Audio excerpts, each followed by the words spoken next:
We got UFC 298 today.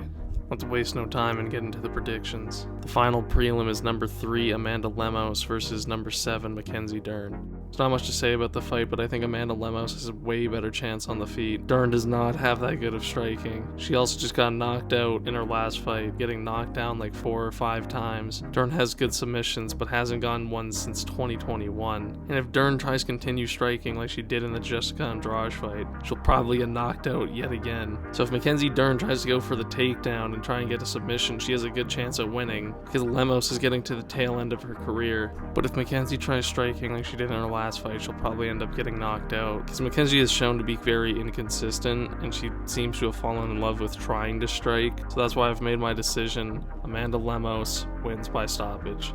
Opening up the main pay-per-view card is number 15 ranked Anthony Hernandez versus non-ranked Roman Kopylov. I don't know much about either of the guys. I actually just watched a little bit of both of them, but Hernandez is a solid striker. He doesn't have that much power. He's only got about like 2 knockouts. He does have good pressure and good jiu-jitsu, but Kopylov is probably an even better striker. He can be a bit of a sniper, but he also leaves his hands down kind of low. Hernandez has shown to be weak to the body, like in the Kevin Holland fight, but Hernandez could probably also catch a body kick as well and take Kopylov down. Kopylov doesn't seem the best on the ground, but he has been practicing in jiu-jitsu tournaments and seems to be working on his takedown defense even more. I think this is going to be a close fight from what I've seen, but I'm probably leaning towards a Kopylov win. This should be a close fight. I'm going to take Kopylov. After that is number 2 ranked Merab Dvalishvili versus number 3 ranked Henry Cejudo. I'm surprised this fight isn't any higher on the card. Henry's coming off a close fight with Aljamain Sterling, who's a close friend of Merab's and a training partner of Merab's. So recently they would have had an entire training camp already to do with Cejudo. The other problem is Henry's already talking about retirement again. And if you're already talking about retirement or thinking about retirement, you should probably just retire. He hasn't been as loud or as active during fight week. I don't know if that's fear, the lost love of the sport, or him just overly focused. The other problem is Merab's a machine. We all know his cardio, and we saw his last fight with Jan, where he tried almost 50 takedowns, and I think landed about 200 strikes. Henry just turned 37, Merab's 4 years younger at 33, and Merab is coming off his best win against Peter Yan. This is a sport where it's very much, what did you do for me lately? And Merab did have an amazing performance against Peter Yan, but his performances before that were not always that impressive. He is also on like a 9-win streak.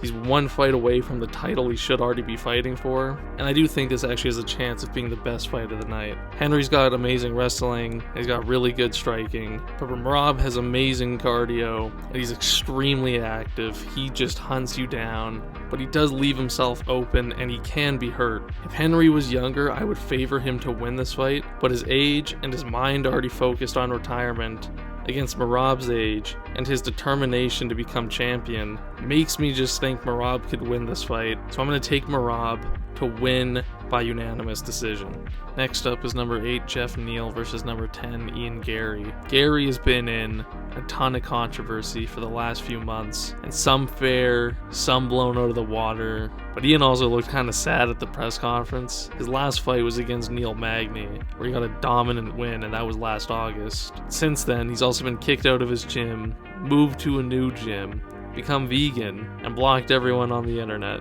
Neil hasn't fought in almost a year, and it was a loss to Shavkat. Neil is a good southpaw boxer, but he can be kind of slow sometimes. I would probably go with Ian Gary if it wasn't for the drama to do with his coaches and just online to do with him and his wife, because it does seem to have gone to him a bit, but depending on how much has gone to him depends on who wins this fight, I think. I haven't really chosen someone who I think is going to win, because I think Ian could probably win this fight if he ends up being truly focused on the fight. But if he's not, and he's even a little bit distracted or doubts himself in any way, I think Jeff Neal could get the upset win here. So I'm not really going to choose someone who I think is going to win, because this is a fight that's just all about ifs. So let's just wait and see what happens tonight.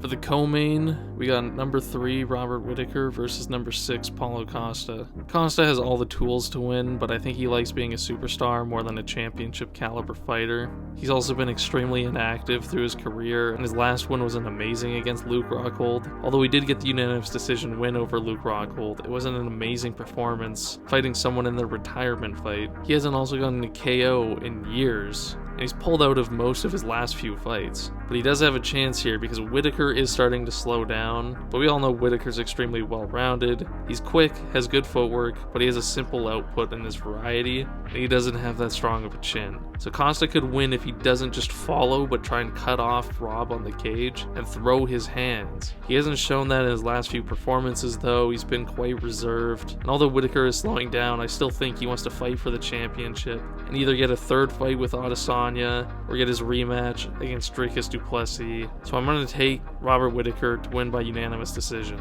In the main event of the night, we got Alexander Volkanovski, the featherweight champion, versus number 3 ranked Ilia Topuria. Volk is coming off a KO loss to Islam Makhachev in their rematch around 4 months ago. He still has confidence, and this time he's had a full training camp. He's an extremely well-rounded fighter, amazing striking, and Ilia focuses more on his striking, and he's a really good calculated boxer. He's quite young, but he has really good patience. The patience to wait for the right shot and still put out the right amount of output. Ilia has been playing the villain role during the entire fight week, calling out Volk for being old and that he's the new champion. Even moments during the press conference where Ilia was inspired by Conor McGregor, like taking the belt and being a villain to the crowd. Difference is Conor was getting the crowd on his side where Ilia was getting booed more. And as much as I'm a Volk fan and I really want to pick him, and I know he has a really good chance of winning, he's got the Hell's Gauntlet against him. There's the fact that not a single 35-year-old has defended a title to a younger fighter at the lightweight division or lower. And again, that KO loss to Makhachev and it being so recent. And the worst of all, Chael Sonnen picking him to win. I honestly don't know if I can choose Volkanovski to win this fight. I hope this fight's competitive and Volk puts in a really good performance. But I'm probably going to take Ilia Topuria to become the new featherweight champion of the world. Let me know what you guys think. Who do you think is going to win? Let me know down in the comments, and I'll see you guys on the next one.